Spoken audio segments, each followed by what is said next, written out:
ബിസ്മില്ലാഹിർ റഹ്മാനിർ റഹീം വസ്സലാത്തു വസ്സലാമു അലാ റസൂലില്ലാ വഅലാ ആലിഹി വസഹ്ബിഹി അജ്മഈൻ. പരിശുദ്ധ ഖുർആനിലെ സൂറത്തുൽ ബഖറയാണ് നമ്മൾ പറഞ്ഞുകൊണ്ടിരിക്കുന്നത്.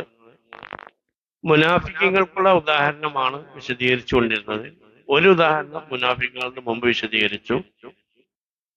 അതായത് മരുഭൂമിയിൽ തീ കത്തിച്ച ഒരു വ്യക്തിയുടെ ഉദാഹരണം, പെട്ടെന്ന് തീ കത്താനുണ്ടാവുന്ന ഭീകരമായ അവസ്ഥയെ കുറിച്ച് വിശദീകരിച്ചു.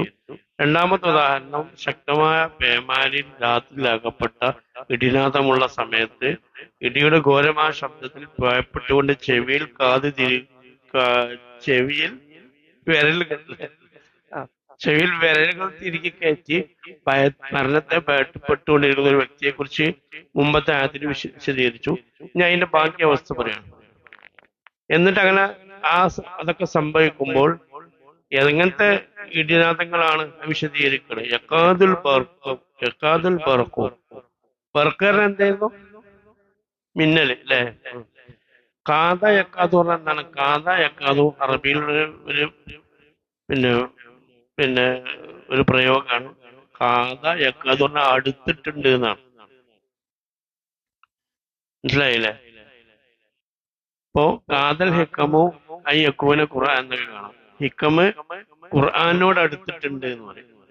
അതിന്റെ പ്രയോഗത്തിൽ ഖുർആനോട് അടുത്തുള്ള അതേപോലെ അതിലേക്ക് അത്രയും ഭയങ്കര അത്ഭുതത്തിലേക്ക് പോകുന്നുണ്ട് എന്ന് പറയുന്നത്. കാതാറ് ശരിക്കും അടുക്കാന്ന. അപ്പൊ യക്കാതുൽ ബർഖു മിന്നൽ എന്ത് ചെയ്തിട്ടുണ്ട്? ആ മിന്നന്റെ ആ കടുപ്പം കൊണ്ട് ആയിട്ടുണ്ട്, അടുത്തിട്ടുണ്ട്. യഖ്തഫു അബ്സാറഹും അവരുടെ കണ്ണുകളെ റാഞ്ചിയെടുക്കാൻ. ഖത്തഫാർ എന്താണ്? ഖത്തഫാർ റാഞ്ചിയെടുക്കൂല. ഈ ജീവികളൊക്കെ പെട്ടെന്ന് എടുത്തോണ്ട് പോകല്ലോ സാധനം. ഖത്തഫ പരുന്തുകളൊക്കെ റാഞ്ചി, അതേപോലെ ഖത്തഫാറാണ്. അപ്പൊ യഖ്തഫു യക്കാതുൽ ബർഖു മിന്നൽ അടുത്തിട്ടുണ്ട്, യഖ്തഫു റാഞ്ചാൻ അടുത്തിട്ടുണ്ട്.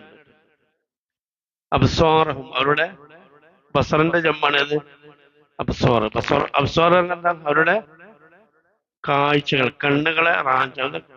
ആ മിന്നൽ കൊണ്ട്, അതിന്റെ ശക്തി കൊണ്ട് അവരുടെ കണ്ണിലെ കാഴ്ചക്ക് പോകാൻ എന്ത് ചെയ്തിട്ടുണ്ട്? ആയിട്ടുണ്ട്. ആയാതി ശക്തമായ ഏതാണ്? മിന്നലാണുള്ളത്. കുല്ലമ അള്ളാഹും അവർക്ക് കുല്ലമ പ്രകാശം പരത്തുമ്പോഴൊക്കെയും ലഹും അവർക്ക് അല്ല മിന്നറിയുമ്പോ എന്തുണ്ടാവും? പ്രകാശനവും നല്ല വെളിച്ചം കാണാം. ആ വെളിച്ചം കൊണ്ട് പെട്ടെന്ന് നമുക്ക് പരിസരമൊക്കെ കാണാം, പകൽ പോലെ കാണാം. അപ്പൊ കൊല്ലമ അള്ളാഹും അവർക്ക് പ്രകാശം പരത്തുമ്പോഴൊക്കെ മഷോ അവർ നടക്കുന്നു ഫീഹി ആ പ്രകാശത്തിൽ എന്ന് പറഞ്ഞാല് ആ വഴിയിൽ, പ്രകാശം നല്ല ഒരു പോകുന്ന വഴിയിൽ നടക്കുന്നുണ്ട്. ആ പ്രകാശത്തിൽ നല്ല പ്രകാശത്തിലൂടെ കാണുന്ന വഴിയിലൂടെ അവരെന്ത് ചെയ്ത് നടക്കുന്നുണ്ട്. അപ്പൊ നോക്കൂ എന്തായി പറയണത്. നല്ല ശക്തമായ മിന്നലാണ് അവിടെ സംഭവിക്കുന്നത്. അപ്പൊ ശക്തമായ മിന്നൽ എന്നുള്ളത് നല്ല പ്രകാശം ഉണ്ടാവും. ആ വെളിച്ചം കിട്ടിയാൽ എന്ത് ചെയ്യും? ഇരുട്ടത്തുള്ള ഒരാൾക്ക് എന്ത് ചെയ്യും? പരിസരം കാണും. അപ്പൊ എന്ത് ചെയ്യും? ആൾക്ക് എന്ത് ചെയ്യും? ഒന്ന് മുന്നോട്ട് കാലെടുത്ത് വെക്കാൻ പറ്റും. പക്ഷെ ആ മിന്നലാണ് പോയാൽ ആ വെളിച്ചം കിട്ടുമോ? ഭയങ്കര ഏതായിരിക്കും? ഇരുട്ടായിരിക്കും. അപ്പോ ആ പ്രകാശത്തിന്റെ വെളിച്ചത്തിൽ എന്ത് ചെയ്യണം? മഷവും എന്ന് പറഞ്ഞാൽ ശരിക്ക് ഇടിമിന്നലുണ്ടാവുമ്പോ ഒരാൾ മഷിയല്ല ഉണ്ടാവുക. പക്ഷാറിന് എന്താണ്? നടക്കാന്നാ. എന്ന് പറഞ്ഞാൽ എന്താണ്? കുറച്ചുകൂടി വേഗതയിൽ നടക്കുന്നതിനാണ് എന്ന് പറയാ. സഴീന്ന് കേട്ടിട്ടില്ലേ? കുറച്ച് വേഗതയിൽ സ്പീഡിൽ നടക്കുന്നതിനാണ് ശരിക്കും അറബിൽ അത് പറയേണ്ടത് എന്ന് പറയേണ്ടത്. സഴി എന്ന പദമാണ് അവിടെ പ്രയോഗിക്കേണ്ടി വരും ഒരർത്ഥത്തിൽ. കാരണം പേടിച്ച ഒരാൾ ഇങ്ങനെ മെല്ലെ തപ്പി നടക്കുവോ? എങ്ങനെ നടക്കുക? മാക്സിമം സ്പീഡ് കൂട്ടിയിട്ടാണ് നടക്കുക അല്ലേ? അങ്ങനെയല്ലേ? പേടിയുള്ള ആള് മെല്ലെ ഇങ്ങനെ നടക്കുമോ? ഇല്ല, എങ്ങനെയാലും ഓടിക്കഴിച്ചാലല്ലേ നോക്കുക. മുമ്പൊരാൾ പറഞ്ഞമാര് ആയത്തിൽ കുറിച്ച് ചെല്ലുകാണ്ട് ഓടി. ആയത്തിൽ കുറിച്ച് പേടി വാങ്ങണം. ആയത്തിൽ കുറിച്ച് ഓതിയിട്ട് എന്തേയില്ല, പേടി മാറില്ല. അപ്പൊ പിന്നെ ഓടിക്കാണ്ട് ഏതോതി ആയത്തിൽ കുറിച്ച് ഓതി പറഞ്ഞ മാതിരി. അപ്പോ ശരിക്കും എന്താണ് വേണ്ടത്? ഓടുകയാണ് വേണ്ടത്. പക്ഷെ ഇവിടുത്തെ അവസ്ഥ എന്ന് വെച്ചാൽ പരിഭ്രമം കൊണ്ട് അവർക്ക് എന്ത് ചെയ്യണില്ല, ഓടാനും കൂടി എന്ത് ചെയ്യില്ല അവർക്ക് കഴിയാത്ത അവസ്ഥയിലുള്ള പരിഭ്രമത്തിൽ ചിലപ്പോൾ മനുഷ്യൻ ഉണ്ടാവും. ചിലപ്പോൾ പേടിച്ച ചിലപ്പോൾ എന്ത് ചെയ്യില്ല, മനുഷ്യൻ എന്ത് ചെയ്യില്ലോ, ഓടാനും മറക്കും. അങ്ങനെയുണ്ട്. ഭയം കൂടിയാൽ ചിലപ്പോൾ എന്താവില്ല, മുണ്ടൂലല്ലോ അല്ലേ? ഭയം കൂടിയ മനുഷ്യൻ എന്താ, ഭയം കൂടിയ മനുഷ്യന്റെ സംസാരവും ഒക്കെ സൗണ്ട് ഇട്ട് വരൂല, പുറത്തേക്ക് വരുമോ? പെണ്ണുങ്ങളൊക്കെ ചില സ്ത്രീകളൊക്കെ പേടിച്ചാ പിന്നെ ഒന്നും മുണ്ടൂല. എന്താ ചോദിച്ചാൽ പറയാൻ കഴിയില്ല, എന്താ പേടിണ്ട് കൂടിയിട്ട്. അപ്പം ആ മഷോ എന്ന പദത്തിലൂടെ മനസ്സിലാക്കേണ്ടത് എന്താണ്? അത്രയും ഭയപ്പെടുന്ന ഒരു സാഹചര്യത്തിലാണ് ഈ മിന്നലിൽ അകപ്പെട്ട വ്യക്തിയുടെ സാഹചര്യം എന്ന് മനസ്സിലാക്കാൻ വേണ്ടിയിട്ടാണ് മഷോ എന്ന പദം അവിടെ കൊടുത്തിട്ടുള്ളത്. അപ്പൊ കുല്ലമ അള്ളാഹും അവർക്ക് പ്രകാശം പരത്തുമ്പോഴേക്കളും മഷോ ഫീഹി അവർ ആ പ്രകാശത്തിൽ നടക്കുന്നുണ്ട് എന്ന് പറഞ്ഞ ആ വഴിയിലൂടെ നടക്കുന്നുണ്ട്. വൈദ അദലമ അലൈഹിം അവരുടെ മേൽ ഇരുട്ട വ്യാപിക്കുമ്പോൾ എപ്പോഴും ആമോ അവർ നിൽക്കുകയും ചെയ്യും. കാരണം പ്രകാശം പോയി കഴിഞ്ഞാൽ അവിടെ ഭയങ്കര ഇരുട്ടായിരിക്കും. അപ്പൊ ഒരടി മുന്നോട്ടൊക്കെ അവരെ കൊണ്ട് കഴിയൂല. അപ്പൊ മിന്നു എറിയുമ്പോ പേടിച്ച് ഭയപ്പെട്ട് നല്ല മിന്നു, അത്രയും ശക്തമായ മിന്നു വരുമ്പോൾ പ്രകാശം കിട്ടും. പക്ഷെ പ്രകാശം അപ്പൊ തന്നെ കെടുമ്പോ മിന്നിന്റെ വെളിച്ചത്തിൽ ഒന്ന് മുന്നോട്ട് പോകാൻ നോക്കും. പക്ഷെ പ്രകാശം പോയാൽ അവർക്ക് ഒരടി മുന്നോട്ട് പോകാനും കഴിയില്ല. വലൗഷാ അള്ളാഹു താല ഉദ്ദേശിക്കുകയാണെങ്കിൽ അള്ളാഹു താല നശിപ്പിക്കും. ഇവിടെ ദഹബ എന്ന് ഉദ്ദേശിക്കുന്നത് പോക്കിക്കളയാ അല്ലെങ്കിൽ കൊണ്ടുപോകാന്ന് നോക്കാം. അപ്പൊ ദഹബ ഇവിടെ ഉദ്ദേശിക്കുന്നത് നശിപ്പിക്കുക എന്നുള്ള അർത്ഥത്തിൽ വെച്ചാൽ മതി. ലഹബ അള്ളാഹു താല നശിപ്പിക്കുക തന്നെ ചെയ്യും. സണ്ണഹിയും അവരുടെ കേൾവികളെയും അബ്സ്വാരിയും അവരുടെ കാഴ്ചകളെയും. ഈ ഇടിമിന്നലിലൂടെ എന്തൊക്കെ കാഴ്ച പോകാം, അല്ലെങ്കിൽ അവരുടെ കേൾവി നഷ്ടപ്പെടാം, അങ്ങനെയൊക്കെ സംഭവിക്കാം. ആ നിലക്ക് ദയനീയമായി മരുഭൂമിയിൽ അകപ്പെട്ട രാത്രി സഞ്ചരിക്കുന്ന ഒരു വ്യക്തിയുടെ അവസ്ഥ പോലെയായിരിക്കും മുനാഫിക്കുകളുടെ അവസ്ഥ. എവിടെ? പരലോകത്ത്. നശിപ്പിക്കുക തന്നെ ചെയ്യും. അള്ളാഹു വിചാരിച്ചില്ല. ലാ ശക്കഫി അല്ല, നോ ഡൗട്ട് എന്ന് പറയുന്നത് ഒരു സംശയമില്ല. അള്ളാഹു തആല വിചാരിക്കണമെങ്കിൽ ആ മിന്നലിലൂടെ അവരെ കണ്ണിനെ നശിപ്പിക്കാം, ഇടിനാഥത്തിലൂടെ അവരുടെ കേൾവിയെ നശിപ്പിക്കാം. അള്ളാഹു തആല വിചാരിച്ച അത്ര സിമ്പിൾ ആണ് അവരുടെ കാര്യം എന്നർത്ഥം. അപ്പൊ നിഫാക്ക് ചെയ്യുന്ന ആളുകൾക്ക്, നിഫാക്ക് സംഭവിക്കുന്ന അല്ലെങ്കിൽ നിഫാക്ക് പ്രവർത്തിക്കുന്ന ആളുകൾക്ക് ദുന്യാവിൽ ചില സെക്കൻഡുകൾക്കിടയിൽ ആക്ഷൻ എടുക്കാൻ അള്ളാഹു തആല കൊണ്ട് കഴിയും എന്നും കൂടെ അതിൽ മനസ്സിലാക്കാം. ഇടിമിന്നൽ സംഭവിക്കുമ്പോൾ നമ്മൾ എന്താ ഉണ്ടാവുക? ഏത് സമയത്ത് ഏത് സെക്കൻഡിൽ ആർക്കും എവിടെയും അപകടം സംഭവിക്കാം. മനുഷ്യൻ സുരക്ഷിതനാണോ ഇടിമിന്നലിന്റെ കാര്യത്തിന്? അല്ല. അതുപോലെ അള്ളാഹു തആല വിചാരിച്ചാൽ മുനാഫിക്കിനെ ഏത് സമയത്ത് ഏത് സെക്കൻഡിൽ ഏത് മേഖലയിൽ വെച്ച് നശിപ്പിക്കാം. പക്ഷെ അള്ളാഹു തആല വിചാരിക്കാത്ത കൊണ്ട് അവരങ്ങനെ അയച്ചുവിടാന്നുള്ളൂ. അപ്പോ വെളിച്ചത്തിൽ നടക്കുകയും ഇരുട്ടത്തിൽ തപ്പുകയും ചെയ്യുന്ന ഒരു വ്യക്തിയുടെ ദയനീയാവസ്ഥയായിരിക്കും അവിശ്വാസിക്ക് എവിടെ ഉണ്ടാവുക? പരലോകത്ത്. അവിശ്വാസിക്കല്ല, ആർക്ക്? മുനാഫിക്കിന് പരലോകത്തുണ്ടാവുക എന്നും കൂടി ആയത്തിൽ മനസ്സിലാക്കാം. ഇന്നല്ലാഹ അലാ കുല്ലി ഷൈഇൻ ഖദീർ. അല്ലാഹു തആലക്ക് എല്ലാത്തിനും കഴിവുള്ളവനാണ്. അല്ലാഹു തആല ഖദീറാണ്. തീർച്ചയായിട്ടും അല്ലാഹു തആല അലാ കുല്ലി ഷൈഇൻ എല്ലാ കാര്യങ്ങൾക്കും ഖദീറാണ്, കഴിവുള്ളവനാണ്. ഖദീർ എന്ന് പറഞ്ഞാൽ എന്താണ്? എന്താണോ ഉദ്ദേശിച്ചത് അത് ഒരു ന്യൂനതയും ഇല്ലാതെ നടപ്പിലാക്കാൻ കഴിയുന്നവനാണ് ആര്? ഖദീർ. അല്ലാത്തവർക്ക് ഖദീർ എന്ന് പറയും. നിങ്ങൾ വലിയ കഴിവുള്ള ആളല്ലേ എന്നൊക്കെ നമ്മൾ ചിലപ്പോൾ ആരോട് പറയും? ആളുകൾ പറയും നിങ്ങൾക്ക് ഭയങ്കര അപാരമായ കഴിവ്, നിങ്ങൾ വിചാരിച്ചാൽ നടക്കും എന്നൊക്കെ പറയും. പക്ഷെ ഒരു മനുഷ്യനും ഒരു സംഗതിയും പരിപൂർണമായ അവസ്ഥയിൽ പൂർണ്ണമായും പൂർത്തീകരിച്ചു തരാൻ ചിലപ്പോൾ പ്ലാൻ ചെയ്ത പോലെ ചില സമയത്ത് നടക്കാം, ചില സമയത്ത് നടക്കാതിരിക്കാം. ഈ വിഷയത്തിൽ താൻ എന്താണോ തീരുമാനിച്ചത് ആ തീരുമാനിച്ച വിഷയം ഒരു ന്യൂനതയും കൂടാതെ ഒരു വ്യക്തിക്ക് നടത്താൻ കഴിയുമെങ്കിൽ അയാൾക്ക് നമുക്ക് ഖദീർ എന്നുള്ള സർട്ടിഫിക്കറ്റ് കൊടുക്കാം. എന്താണോ തീരുമാനിച്ചത് ആ തീരുമാനിച്ചതിൽ ഒരു കോട്ടവും സംഭവിക്കാതെ അങ്ങനെ തന്നെ 100% നടത്താൻ ഒരാൾക്ക് കഴിവുണ്ടെങ്കിൽ അയാൾ ഖദീറാണ്. അങ്ങനെ നടത്തുമ്പോൾ നമ്മൾ ആരേ ഉള്ളൂ? അള്ളാഹുവേ ഉള്ളൂ, വേറെ ആരും ഇല്ല. നമ്മൾ എത്ര പ്ലാൻ ചെയ്താലും പിന്നെയും ആ പ്ലാൻ പൊട്ടീസായിട്ട് അടുത്ത പ്രാവശ്യം റീപ്ലാൻ ചെയ്യും. പിന്നെ അതിന്റെ പാളിച്ചകൾ പിന്നെ കാണും. പിന്നെ പിറ്റേ ദിവസം റീപ്ലാൻ ചെയ്യും. ഇങ്ങനെ പ്ലാൻ ചെയ്തും റീപ്ലാൻ ചെയ്ത് പോകാൻ മനുഷ്യന് കഴിയുള്ളൂ. ഇതിലൊരു പാളിച്ചയില്ലാതെ പ്ലാൻ എങ്ങനെയാണോ അങ്ങനെ നടപ്പിലാക്കാൻ ഒരാൾക്ക് കഴിയുന്നുണ്ടെങ്കിൽ അയാൾ ഖദീറാണ്. അത് ഇവിടെ അള്ളാഹു മാത്രമേ ഉള്ളൂ. അതാണ് ഇന്നല്ലാഹ അലാ കുല്ലി ഷൈഇൻ ഖദീർ. മനുഷ്യന്മാരെ നമ്മൾ പറയും നിങ്ങൾ ഭയങ്കര കഴിവുള്ളതാണ്, നിങ്ങളെ കഴിവാണ്, നിങ്ങളെ സാമർത്ഥ്യമാണ്, നിങ്ങൾ വിചാരിച്ച നടക്കുന്നൊക്കെ പറയും. പക്ഷെ ഒരിക്കലും അയാൾ ആരല്ല, ഖദീർ അല്ല. അപ്പോ ഇവിടെ മനസ്സിലാക്കി തരുന്നത് എന്താണ്? ഈ ആയത്തിലൂടെ പറയുന്നത് മുനാഫിക്കീങ്ങളുടെ ഒരവസ്ഥയാണ്. ഹൃദയത്തിൽ കാപട്യമുള്ള ആളുകളുടെ അവസ്ഥ എന്ന് വെച്ചാൽ നാളെ പരലോകത്ത് സംഭവിക്കുന്ന ഒരവസ്ഥ, അതായത് പരലോകത്ത് മഹ്ശറിലിരുന്ന് അല്ലാഹു തആല എല്ലാവരും മഹ്ശറിലേക്ക് പോവേണ്ടവരാണ്. മഹ്ശർ കൂടുന്ന സ്ഥലത്തേക്ക് ഖബറിൽ നിന്ന് എഴുന്നേറ്റ് പോകുന്ന സമയത്ത് മഹ്ശറിലേക്കുള്ള വെളിച്ചം കാണിച്ചു കൊടുക്കുന്ന ഒരു സാഹചര്യം ഉണ്ടാവും പോകുന്നവർക്ക്. മുഅ്മിനീങ്ങളെ ആളുകൾക്ക് അല്ലാഹു തആല എന്ത് ചെയ്യും? മഹ്ശറിൽ നിന്ന് സിറാത്ത് പാലം വഴി സ്വർഗം വരെ അവരുടെ മുമ്പിൽ എന്തുണ്ടാവും? വെളിച്ചുണ്ടാവും. പല ഹദീസുകളും വലിയ വലിയ ഒരുപാട് കാര്യങ്ങൾ പറയുന്നുണ്ട്.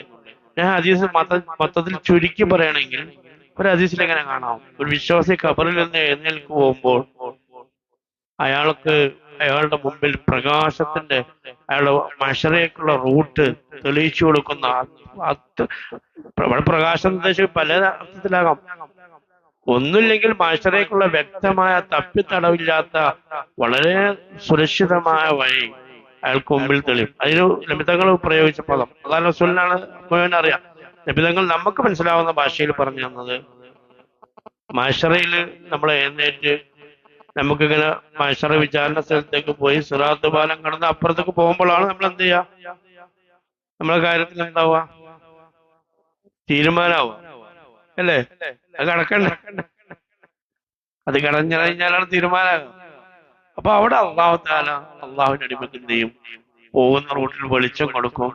നബിതങ്ങൾ പറയുന്നുണ്ട്, ചില മുഅ്മിനീങ്ങൾക്ക് അവരുടെ മുന്നിലുണ്ടാവുന്ന പ്രകാശം മദീന മുതൽ സൻആ വരെ വ്യാപിക്കുന്ന പ്രകാശം ഉണ്ടാവും. എന്ന് പറഞ്ഞാൽ അന്ന് സൻആ എന്ന് പറഞ്ഞാൽ കുറച്ച് ദൂരെ, മദീനക്കാരെ സംബന്ധിച്ചതിൽ എന്താണ്, കുറച്ച് യാത്ര ചെയ്ത് കുറച്ച് വിദൂരമായ ഒരു സ്ഥലമാണ് ഏത്? സൻആ. അത്യാവശ്യം നല്ല ദൂരം പോകാനുണ്ട്, നല്ല യമനിൽപ്പെട്ടതാണ് സൻആ. അപ്പോ അവിടം വരെ വ്യക്തമായി കാണുന്ന രൂപത്തിലുള്ള പ്രകാശം ഉണ്ടാവും എന്ന് പറഞ്ഞാൽ യാതൊരു തപ്പിത്തടവില്ലാതെ മുഅ്മിനീങ്ങൾക്ക് മഹ്ശറിൽ യാത്ര ചെയ്യാൻ പറ്റും എന്ന് മനസ്സിലാക്കാൻ വേണ്ടി പറയാണ്. അപ്പൊ ചില മുഅ്മിനീങ്ങൾക്ക് എന്തുണ്ടാവും? മദീന മുതൽ സൻആ വരെയുള്ള പ്രകാശം ഉണ്ടാവും. നബിതങ്ങൾ ഒരു ഉദാഹരണത്തിൽ കാണാം, മുഅ്മിനീങ്ങൾ അവസാനം ഒരു സഹാബിയോട് വിളിച്ചു പറഞ്ഞ സംഭവം ഉണ്ടല്ലോ. ഒരു സഹാബി ഇസ്ലാം സ്വീകരിക്കാത്ത കാരണം പറഞ്ഞപ്പോൾ ആ സഹാബിയുടെ കാരണം എന്തായിരുന്നു? ദീനിൽ സുരക്ഷിതത്വം കുറവാണെന്ന് എനിക്ക് തോന്നുന്നുണ്ടെങ്കിൽ സൻആ എന്നൊരു സ്ത്രീ മക്കത്ത് വന്ന് എന്ത് ചെയ്യും? തവാഫും സഅയൊക്കെ ചെയ്ത് കർമ്മം നിർവഹിച്ച് തിരിച്ച് സൻആയിലേക്ക് പോകും. ആരും പേടിക്കാതെ പോകും. അങ്ങനത്തെ ഒരു കാലം ഇവിടെ മുഅ്മിനീങ്ങൾക്ക് വരാനുണ്ട് എന്ന് നബിതങ്ങൾ പറഞ്ഞു. അപ്പൊ അവിടെയും പറഞ്ഞത് സൻആ. അപ്പൊ അത്രയും ദൂരാണ്. അപ്പൊ ഞാൻ പറഞ്ഞത് വെച്ചാൽ അന്നത്തെ സാഹചര്യത്തിൽ മനസ്സിലാക്കി കൊടുക്കാൻ വേണ്ടി പറഞ്ഞതാണ്. അപ്പൊ സൻആ വരെ വ്യാപിച്ചു കിടക്കുന്ന പ്രകാശം ഉണ്ടാവും മുഅ്മിനീങ്ങൾക്ക്, ചില ആളുകൾക്ക് എന്ന് നബിതങ്ങൾ പറഞ്ഞിട്ടുണ്ട്. ചില ആളുകൾക്ക് എന്തുണ്ടാവും? പിന്നെ അങ്ങനെ വന്നിട്ട് പിന്നെ കാലിന്റെ അടിയിൽ പ്രകാശിക്കുന്നവർ മാത്രം ഉണ്ടാവും. അവർക്ക് മുന്നിക്ക് വലിയ പ്രകാശം ഒന്നും ഉണ്ടാവില്ല. എവിടെ ഉണ്ടാവുള്ളൂ? രണ്ട് കാൽപാദം ഉണ്ടല്ലോ, കദമ്, അവിടെ മാത്രം പ്രകാശിക്കും. അപ്പൊ ചെറിയ വെളിച്ചം ഉണ്ടാവുള്ളൂ. അപ്പൊ അതിങ്ങനെ നോക്കി അവിടെ കല്ലുണ്ടോ ഇവിടെ കല്ലുണ്ടോ നോക്കി നോക്കി നോക്കി ഇങ്ങനെ എന്ത് ചെയ്യും? മുന്നിക്ക് പോകും. അപ്പൊ അവര് കുറച്ച് എത്താൻ സമയം എടുക്കും. മറ്റൊരു ദീർഘമായ പ്രകാശം കൊണ്ട് എത്താൻ എന്തില്ല, പ്രയാസമില്ല, ഒറ്റ ഓട്ടം ഓടിയാൽ മതി. മറ്റൊരെന്താ ഉണ്ടാകുക? അവിടെ അത് ഈമാന്റെ പ്രകാശത്തിന്റെ പരിപൂർണതയാണ്. അതായത് നമ്മളെ സഹായിക്കട്ടെ. എന്നാൽ ഈമാനിൽ തന്നെ എന്തുണ്ട്? അസൽ ഈമാൻ ഉണ്ടാവും, പക്ഷെ വേറെ പ്രകാശമൊന്നും ഉണ്ടാവില്ല. അവർ വേണ്ടമാതിരി അധ്വാനിച്ചിട്ടുണ്ടാവില്ല, ഇബാദത്തുണ്ടാവും, റബ്ബിന്റെ നിയമങ്ങൾ അംഗീകരിച്ചിട്ടുണ്ടാവില്ല. എന്നാലും അള്ളാഹു തആലയുടെ പൊരുത്തത്തിലോ മരണപ്പെട്ടിട്ടുണ്ടാവും. അപ്പൊ അവനക്ക് എന്താ ഉണ്ടാവുക? അതിൻ്റെ ഇടയിൽ പ്രകാശത്തിന്റെ പല ഗൈഡുണ്ട് കേട്ടോ. ഈത്തപ്പനയുടെ വലുപ്പത്തിലുള്ള പ്രകാശം, കുറച്ച് മുന്നിൽ ദീർഘമായി കാണുന്ന അങ്ങനെ പല ഐറ്റംസ് ഉണ്ട്. കാലിന്റെ അടിയിൽ മാത്രം പ്രകാശിക്കുന്നവരുണ്ടാവും. അതിലാണ് പ്രകാശത്തിൽ ഏറ്റവും ചെറിയ പ്രകാശം. അപ്പൊ കാലുകൾ എടുത്ത് വെക്കുമ്പോ കാണും, പിന്നെ അടുത്ത കാലം എടുത്ത് വെക്കുമ്പോ കാണും. എന്നാലും ഓന് പ്രകാശം ഉണ്ട്. ആ പ്രകാശം വെച്ചിട്ടാണ് എന്ത് ചെയ്യുക, സിറാത്ത് പാലം കടക്കുക. ഈ പ്രകാശം വെച്ച് സിറാത്ത് പാലം കടക്കണമെങ്കിൽ അത്യാവശ്യം കുറച്ച് എന്തുണ്ടാവും, പണിയുണ്ടാവും. കാരണം എന്താണ്, സിറാത്ത് പാലത്തിന്റെ അവസ്ഥ ആർക്കറിയാം, നമുക്കറിയാം. അതിന്റെ അടിയിൽ കൂടി ഏതും വേണം. ഈ പ്രകാശം വെച്ചിട്ട് എന്ത് ചെയ്യണം, അത് കടക്കണമെങ്കിൽ കുറച്ച് പണിയുണ്ടാവും. അപ്പൊ കുറച്ച് വെളിച്ചം പ്രകാശമൊക്കെ ഉണ്ടാക്കണത് നല്ലതാണ്. എന്തൊക്കെ നിബിധങ്ങൾ പറഞ്ഞതിന്റെ ആന്തരികമായി ചിന്തിക്കാനുള്ളതാണ്. അപ്പൊ കുറച്ച് ഈമാനും പവറൊക്കെ ഉണ്ടാക്കിയാലാണ് ആ സിറാത്ത് പാലൊക്കെ കുറച്ച് എന്ത് ചെയ്യുക, അങ്ങോട്ട് മര്യാദക്ക് പ്രയാസമില്ല കടക്കാൻ കഴിയുക. അത് കിടന്നു കഴിഞ്ഞാൽ പിന്നെ പ്രശ്നം കഴിഞ്ഞു. അള്ളാഹു തആല സഹായിക്കട്ടെ. അപ്പോ ഇവിടെ മനസ്സിലാക്കേണ്ട സംഗതി, അപ്പൊ മുനാഫികളെ സംബന്ധിച്ചിടത്തോളം എന്താ വെച്ചാല് രണ്ട് സംഗതി ഉണ്ട്. ഒന്ന്, തീരെ പ്രകാശമില്ലാത്തവരുണ്ടാവും. രണ്ട്, ദുന്യാവിൽ മുഅ്മിനാണെന്ന് പ്രകടിപ്പിച്ചവർക്കൊക്കെ എന്തുണ്ടാവും, പ്രകാശം ഉണ്ടാവും. ഉള്ളിൽ ഏതില്ല, ഈമാനില്ല. അപ്പൊ പോരുന്ന സമയത്ത് ഏതുണ്ടാവും, അവർക്ക് ഏതുണ്ടാവും, പ്രകാശം ഉണ്ടാവും. അങ്ങനെ സിറാത്ത് പാലത്തിന്റെ അവിടം വരെ ചിലപ്പോൾ എന്തുണ്ടാകാം, ചില ആളുകൾക്ക് ഈമാൻ മുനാഫിക്കുകൾ തന്നെ പല ഐറ്റംസ് ഉണ്ട്. അതാ പറയുന്നത്, ഇത് രണ്ടാം സൈസ് മുനാഫിക്ക്. മൊത്തത്തിൽ ഞാൻ പറയാം, ഇത് രണ്ടാം സൈസ് മുനാഫിക്കാണ്. ഒന്ന് അസ്ലി മുനാഫിക്കാണ്. ഇത് മുനാഫിക്കിന്റെ ശാഖകൾ കൂടിയവരാണ് ഈ ഉദാഹരണത്തിൽ പറയുന്നത്. ആദ്യം പറഞ്ഞത് മരുഭൂമിയിലെ പ്രകാശത്തിൽ പറ്റക്കെട്ട ഒരു വ്യക്തിയുടെ അവസ്ഥ, അത് മുനാഫിക്കൻ ഖാലിസ്, മുഖ്ലിസായ മുനാഫിക്ക്. മുഖ്ലിസായ മുഅ്മിനുള്ള പറഞ്ഞ പോലെ തന്നെ മുഖ്ലിസായ ആരുണ്ട്, മുനാഫിക്കുണ്ട്, തനിച്ച മുനാഫിക്ക്. പിന്നെ മുനാഫിക്കിന്റെ കുറെ ശാഖകളുള്ള മുനാഫിക്കുണ്ട്. ആള് മുഅ്മിനാണ്, പക്ഷെ മുനാഫിക്കിന്റെ കൂട്ടത്തിലും കുടുംബത്തിലും പിന്നെ അടുപ്പത്തിലൊക്കെ മുനാഫിക്കിന്റെ മാതിരി തന്നെയുള്ള കുറെ ആളുകളുണ്ട്. അവരുടെ അവസ്ഥയാണ് ഈ പറയുന്നത്. അവരുടെ അവസ്ഥയാണ് ഈ പറയുന്നത്. നിഫാഖിന്റെ ശാഖകളുള്ള ആളുകൾ. നിഫാഖിന്റെ ശാഖകളുള്ള ആളുകൾ ആരാ, നമുക്കറിയാലോ. റസൂലുള്ളാഹി സ്വല്ലല്ലാഹു അലൈഹി വസല്ലം പറഞ്ഞിട്ടുണ്ടല്ലോ അല്ലെ, നിഫാഖിന്റെ ശാഖകളുള്ള ആളുകൾ പലരും ഉണ്ടെന്നാ അല്ലാഹു റസൂൽ പറഞ്ഞ ഒരു ഹദീസ്. വളരെ നമുക്ക് വ്യക്തമായ ഹദീസ് കാണാം. മൂന്ന് കാര്യങ്ങൾ മനുഷ്യനുണ്ടെങ്കിൽ എന്താണ്, അത് തനിച്ച മുനാഫിക്കാണ്. മൂന്ന് കാര്യങ്ങൾ മനുഷ്യനുണ്ടെങ്കിൽ തനിച്ച മുനാഫിക്കാണ്. നമുക്കറിയാം ഏതൊക്കെയായിരുന്നു. ഒന്ന് ഏതാണ്, സംസാരിച്ചാൽ ഇത് പറയുക, കളവ് പറയുക. സംസാരത്തിൽ കളവ് പറയും. കളവ് പറഞ്ഞു കൊടുക്കുന്നില്ല, ഒരു പ്രശ്നമില്ലാത്ത അവസ്ഥയിൽ എന്ത് ചെയ്യുക, കളവിനെ അവതരിപ്പിക്കുക. അത് ചിലപ്പോൾ ഇപ്പൊ കളവ് സാമർത്ഥ്യമായിട്ട് പറയുന്ന കാലത്തിലേക്ക് ആളുകൾ മാറിയിട്ടുണ്ട്. ഞാൻ അങ്ങനെ പറഞ്ഞ് അതിന്റെ അടുത്ത് ഒരു നുണ തട്ടി വിട്ട് അങ്ങനെ വാൽ വിശ്വസിച്ച് പോയത്തക്കാരനല്ല, പൊട്ടനല്ല, ഓനൊക്കെ പറ്റിച്ച് ഞാൻ ഒരു കളവ് പറഞ്ഞപ്പോ വാൽ വിശ്വസിച്ച് ഞാൻ അങ്ങനെ പോകുന്നു എന്നൊക്കെ കളവ് എന്താണ് വലിയ അഭിമാനമായി പറയുന്ന അവസ്ഥയിലേക്ക് മനുഷ്യൻ മാറിയിട്ടുണ്ട്.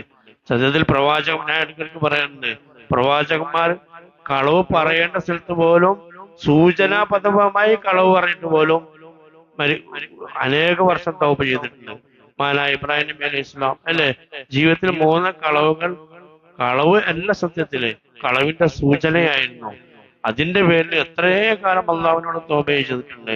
മാത്രമല്ല മഹ്ശറിലെ ആളുകൾ ഇബ്രാഹിം നബി അലൈഹി ഇസ്ലാമിനോട് ജനങ്ങളുടെ മഹ്ശറക്ക് ഒരു തീരുമാനം എടുക്കാൻ പറയുമ്പോ ഇബ്രാഹിം ഇസ്ലാമത്തിന്റെ ആളുകൾ റിക്വസ്റ്റ് ചെയ്യുമ്പോ, അള്ളാഹുനോട് പറയാൻ വേണ്ടി റിക്വസ്റ്റ് ചെയ്യുമ്പോ ഇബ്രാഹിം ഇസ്ലാം പറയുന്നത്, ഞാൻ അതിന് അർഹനല്ല, കാരണം ഞാൻ ദുന്യാവിൽ വെച്ചിട്ട് 3 കളവ് പറഞ്ഞിട്ടുണ്ട് എന്നാണ്. നേരം വെളുത്ത വൈകുന്നേരമാകുമ്പോ എത്ര കളവ് പറയണ്ടെന്ന് നമ്മളൊന്ന് എണ്ണി വെക്കാൻ മതി. അള്ളാഹു നമ്മളൊക്കെ ആക്കട്ടെ.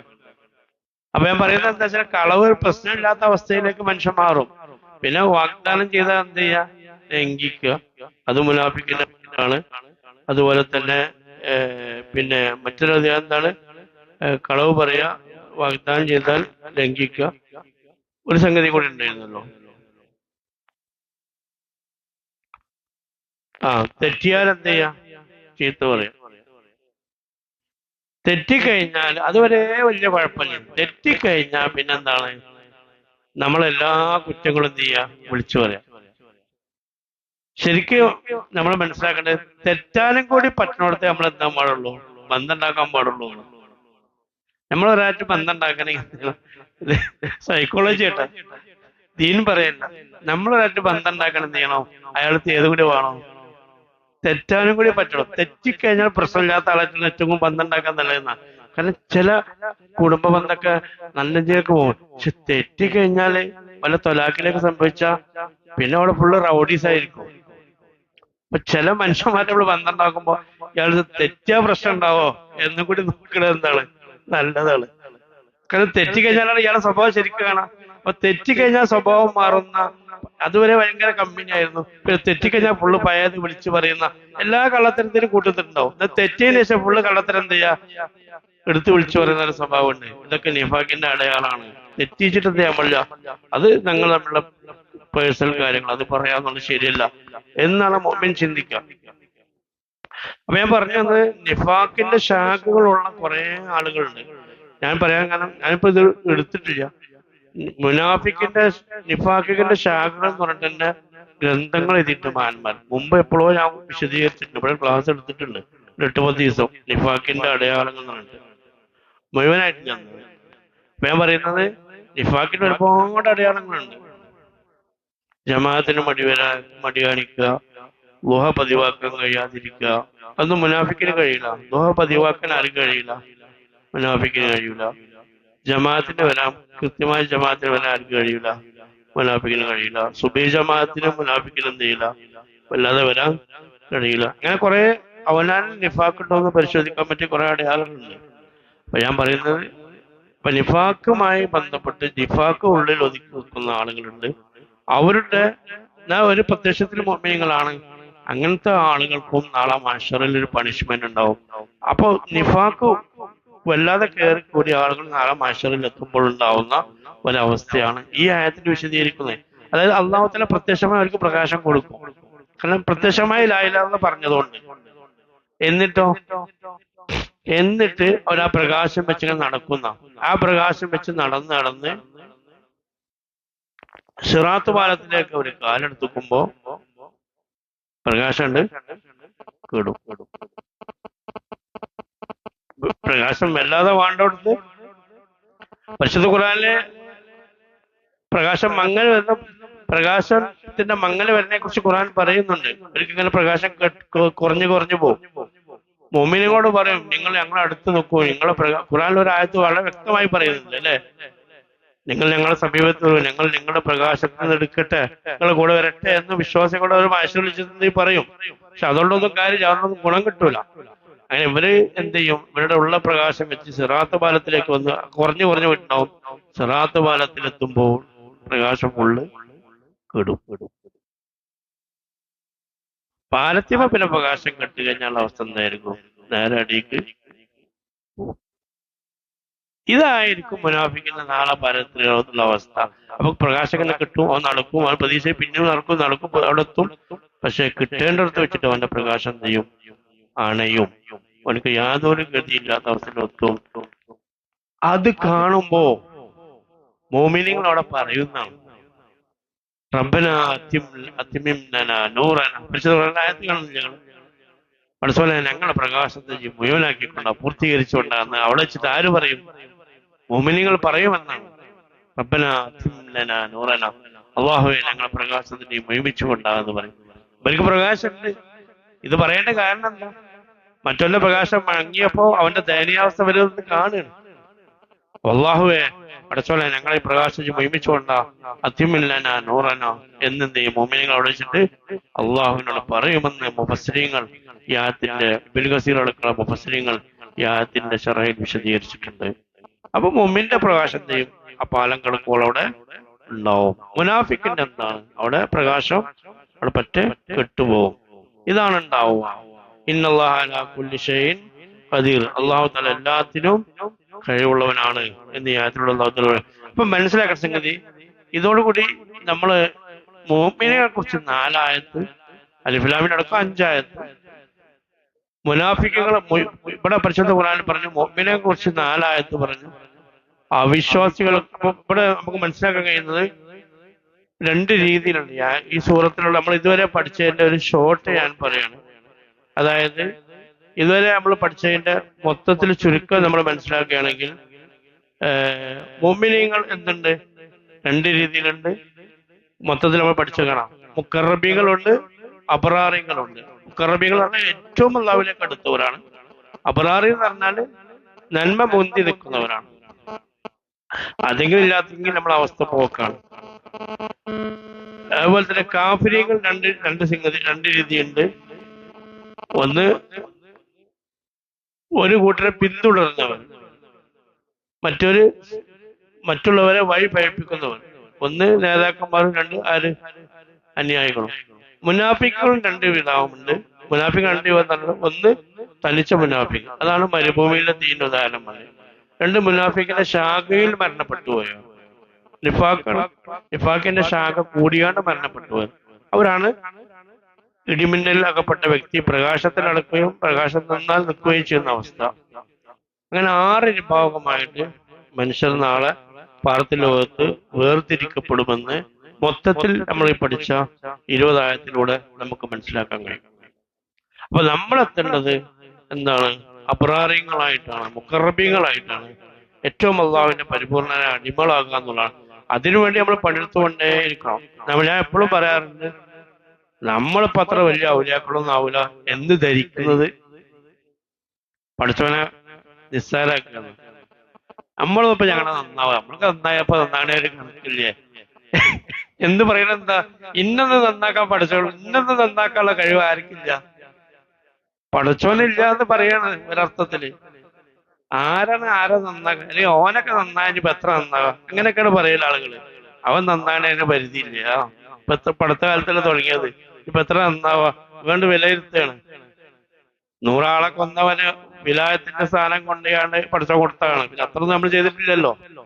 അപ്പൊ മനസ്സിലാക്കുക, നമ്മൾ ആഗ്രഹിക്കുന്നത്, നമ്മൾ ദ്വാരക്കേണ്ടത് എന്താ? സ്വർഗത്തിന്റെ നടുവല്ലേ? സ്വർഗത്തിന്റെ ചില പറയാൻ പാടുണ്ടോ? പഠിച്ചോനെ നിനക്കെത്തിയതിന്റെ കേസിനെ സ്വർഗത്തിന്റെ വക്കത്തിട്ടാ മതി, ഏതെങ്കിലും ഒരു മൂലൊക്കെ തന്നാ മതി, അങ്ങനെ പറയാൻ പാടുണ്ടോ? പറയാൻ പാടില്ല. സ്വർഗത്തിലെ ഏറ്റവും ഉന്നതമായ സ്ഥലം എനിക്ക് തരണം നമ്മൾ ആഗ്രഹിക്കേണ്ടത്. നമ്മൾ അജണ്ട അതായിരിക്കണം, നമ്മൾ പ്രയത്നവും അതിനു വേണ്ടിയായിരിക്കണം. പിന്നെ അള്ളാഹു താല അവന്റെ ഇഷ്ടത്തിന്, അല്ലെങ്കിൽ നമ്മൾ അമല കൊണ്ട് അപ്പൊ ഇതൊക്കെ കിട്ടുന്നത് നമ്മളെ സന്നദ്ധത കൊണ്ടാണ്. നമുക്ക് ഇവിടെ റോൾ എന്താണ്? ഇന്റെ റബ്ബിന്റെ നിയമങ്ങൾ മാക്സിമം അനുസരിച്ച് അള്ളാഹുവിന്റെ ഒരു പൊരുത്തപ്പെട്ട അടിമയാകുന്നുള്ള ഒരു വിധേയത്താണ്. അല്ലാതെ ഈ ഭാഗത്തുകളൊക്കെ പഠിച്ചോലെ ഖജനാവിൽ ഇഷ്ടം പോലെ ഉണ്ട്. നമ്മളെ ഈ ഭാഗത്തിനൊന്നും ആവശ്യമില്ല. മലക്കൾ ഫുള്ള് സുജൂദിലാണ് അല്ലേ? നേരെ പുറത്ത് വൈകുന്നേരം ക്ഷീണിക്കാതെ ഇബാദത്ത് ആലിമുകളുണ്ട്, ഈ പിന്നെ മലായിക്കത്തുകളുണ്ട്. ഇബാദത്ത് പഠിച്ചോണ്ട് ജനാവിൽ നിറഞ്ഞു നിൽക്കുകയാണ്. നമ്മൾ കൊണ്ടുപോയി വെച്ചിട്ടൊന്നും അതിന് സ്ഥലമില്ല. ഇവിടെ മനസ്സിലാക്കുന്ന സംഗതി എന്താ?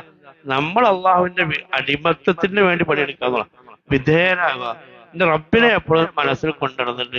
എന്റെ റബ്ബിന്റെ ഒരു അതിന്റെ കൂടെ ഉണ്ടാകണ ഈ ഭാഗത്തിനാണ് പ്രശ്നം. ഭാഗത്ത് വേണ്ടെന്നല്ല, അതിന്റെ കൂടെയാണ് ഈ ഭാഗത്ത് ഉണ്ടാകണത്. അല്ല കുറെ അമലുകൾ ഉള്ളിൽ ഒന്നില്ലാതെ ചെയ്തിട്ടൊന്നും കാര്യമില്ല. അമലുകൾ ഉണ്ടാകണം, അതിനനുസരിച്ച് വിധേയത്വവും അടിമത്വവും നമ്മളിൽ ഉണ്ടാകണം. അപ്പൊ നമ്മൾ മുഖറബികളാകാൻ നമുക്ക് കഴിയും. നമുക്ക് നമ്മളാക്കാൻ പറ്റൂല, അല്ലെങ്കിൽ നമ്മളാണ് എത്തൂല എന്ന് ചിന്തിക്കണമെന്നില്ല. മോമിന്റെ നിലപാടില്ല. നമ്മൾ ഏറ്റവും ഉന്നതരായി മരിക്കാതിനാണ് നമ്മൾ നോക്കേണ്ടത്. പരിപൂർണരായ അടിമകളാകാൻ നമ്മളെപ്പോഴും ദ്വാരക്കണില്ലേ? ഇൻസാനിൽ കാമിലാനെ കുറിച്ച് പണിയുണ്ട്. പാവണം എന്നുള്ളത് തന്നെയാണ് അള്ളാഹുദുല അവസ്ഥ നമ്മളാക്കി തരട്ടെ. അപ്പൊ ഈ ആയത്തിലൂടെ അതാണ് വിശദീകരിക്കുന്നത്. അതാണ് ഫമൻ കാജറു ഹിജ്റത്തു ഇലല്ലാഹി വറസൂലി അല്ലേ? ദുന്യാവിലേക്കോ അവിടെ നോക്കുമ്പോൾ 2 സംഗതിയാണ് പറയുന്നത്. ആ ഹദീസ് ശരിക്കൊന്ന് പരിശോധിച്ചാൽ മനസ്സിലാവും. ഒന്ന് ദുന്യാവ്, അല്ലെങ്കിൽ ഒരു സ്ത്രീ എന്നാണ്. നബിതങ്ങൾ ഒരു ഹദീസ് പറയുമ്പോ ഭയങ്കര അർത്ഥവത്താണ്. റസൂൽ എന്താ പറയുക? നിങ്ങളുടെ ഹിജ്റ അള്ളാഹുവിലേക്കാണെങ്കിൽ അള്ളാഹുവിലേക്കാണ്, അല്ലെങ്കിൽ ദുന്യാവിലേക്കാണ്, അല്ലെങ്കിൽ ഒരു സ്ത്രീയിലേക്കാണെങ്കിൽ ആ സ്ത്രീയിലേക്കാണ്, അല്ലെങ്കിൽ ദുന്യാവിലേക്കാണെന്ന. ഒരു സ്ത്രീന്റെ വിഷയം അവിടെ ഉണ്ടായത് നമുക്കറിയാം. ഒരു സഹാബി ഒരു സ്ത്രീയെ കല്യാണം കഴിക്കാൻ വേണ്ടി ഉദ്ദേശിച്ചു. അപ്പൊ റസൂൽ എന്ത് ചെയ്തു? സദസ്സിൽ വെച്ചിട്ട് നിങ്ങൾ സ്ത്രീനെ കല്യാണം കഴിക്കാൻ വേണ്ടി വരികയാണെങ്കിൽ നിങ്ങളെ ഹിജ്റ അതിന് വേണ്ടി മാത്രം അയക്കുമ്പോ ആ സഹാബി പറഞ്ഞു, തെറ്റുപറ്റി എന്റെ മനസ്സിനെ മാറ്റി എന്ന് ആ സഹാബി പറഞ്ഞു. പക്ഷെ അതൊരു സാഹചര്യമാണ്. ഇവിടെ ആ ഹദീസ് മനസ്സിലാക്കാൻ കഴിയുന്ന എന്താണ്? മനുഷ്യന്റെ അജണ്ട 2 രീതിയിലാവുക. ഒന്ന് സമ്പത്ത്, ഒന്ന് ദേഹം. സ്ത്രീ എന്ന് ഉദ്ദേശിക്കുന്നത് എന്താണ്? അവന്റെ ദേഹത്തിന്റെ വൈകാരിക ചിന്ത, വികാരങ്ങളാണ്. അപ്പൊ അതിലേക്കാണെങ്കിൽ, അല്ലെങ്കിൽ സമ്പത്തിലേക്ക്, ഇത് 2 ഉള്ളൂ മനുഷ്യന് നശിക്കാൻ കാരണം. അത് രണ്ടുമല്ലാത്ത സംഗതി ആരാണ്? അള്ളാഹു ആണ്. അപ്പൊ ഇപ്പൊ നമ്മളൊരു ഈ ഹദീസ് വെച്ച് പോയി നമ്മളൊരു പെണ്ണിനെ കെട്ടാനൊന്നും നടക്കണമെന്നില്ല. പക്ഷെ നമ്മൾ ദേഹേച്ഛയുടെ വിവാഹം തേടി നടക്കുന്നവരാണ്, ദേഹേച്ഛയുടെ അടിമകളാണ്. സ്ത്രീ ഒരു ദേഹേച്ഛയുടെ പ്രതീകമായി മാത്രമേ ഹദീസ് ഇപ്പൊ നമ്മൾ കാണേണ്ടതുള്ളൂ. അപ്പോ നമ്മൾ ദുന്യാവ് അവന്റെ സമ്പത്ത് മുതലാതെല്ലാം നടക്കുന്നുണ്ട്, അല്ലെങ്കിൽ നമ്മളെ വൈകാരിക വികാര ദേഹേച്ഛ ചിന്തകൾക്ക് വേണ്ടിയാണ് നടക്കണമെങ്കിൽ അയാൾ അതിന് വേണ്ടിയിട്ടാണ് അയാൾ അങ്ങനെ പോയിക്കൊണ്ടിരിക്കണം. എന്ന് വെച്ചാൽ അള്ളാഹുവിലേക്കാണെങ്കിൽ ബാക്കി എല്ലാത്തിൽ നിന്നും ഒഴിവായി, സൃഷ്ടികളിൽ നിന്ന് ഒഴിവായി, സമ്പത്തിൽ നിന്ന് ഒഴിവായി, എല്ലാം ഹൃദയം കൊണ്ട് ഒഴിവാകുക. ബാക്കി ഒക്കെ എല്ലാ ഹമ്മും മാറ്റി മുഖ്യ ചിന്ത അള്ളാഹു മാത്രമാക്കിയാൽ അവന്റെ ഹിജറ പരിപൂർണമാണ് എന്ന് നമുക്ക് മനസ്സിലാക്കാം. അപ്പൊ സൃഷ്ടിയിൽ നിന്നുള്ള സൃഷ്ടാവിലേക്കുള്ള ഹിജറയാണ് ആ ഹിജറ പഠിപ്പിക്കുന്നത്. സൃഷ്ടികളിൽ നിന്ന് സൃഷ്ടാവിലേക്ക് എന്ത് ചെയ്യാം, പോവുക. ആ അവസ്ഥയിലായി കഴിഞ്ഞാൽ നമുക്ക് പരിപൂർണനായ മുഖറബികളായ അടിമകളായി മാറാൻ കഴിയും. അള്ളാഹു നമ്മളെ സഹായിക്കട്ടെ, അള്ളാഹു നമ്മളെ സ്വീകരിക്കട്ടെ, അള്ളാഹു നമ്മളെ കബൂൽ ചെയ്യട്ടെ.